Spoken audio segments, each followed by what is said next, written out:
Bears opened an investigation. They pulled me off duty, seized my house keys, and questioned me for 8 hours. I told them the truth. I'd never been to that address, never owned that knife, never laid eyes on Catherine Marsh.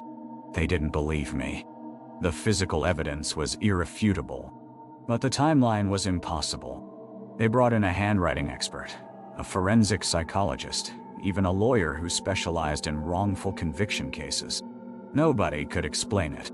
I had two choices: accept that I'd somehow committed a murder before I existed, or accept that something far stranger was happening. That's when I started researching Catherine Marsh. She had a daughter, Emma, born in 1986, died. Emma married in 24 and had a son in 2006. That son's name was Michael. He worked construction. He died in a car accident in 2015. I searched deeper. Catherine's mother had a brother. That brother had a granddaughter. That granddaughter married a man whose family line traced back to 1847. I followed every branch, every connection, going back further and further through time. What I discovered made my hands shake.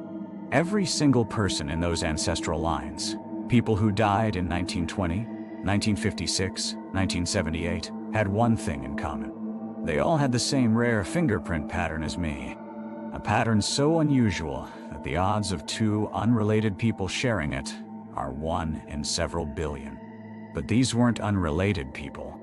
They were all connected to me through bloodlines I didn't even know I had.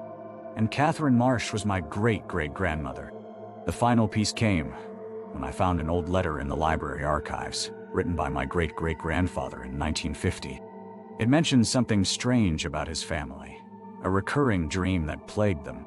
In the dream, they saw their hands doing terrible things, hands they recognized as their own but couldn't control.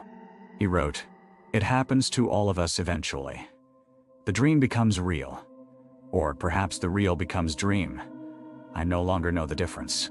The case against me was eventually dismissed. Insufficient evidence to prosecute, they said. But everyone knew the truth didn't add up. I took early retirement. What I know now is this: my family carries something in our blood. Not a curse, not a haunt. Something that exists outside of time. Somewhere in the space between when I am and when they were, our hands are connected.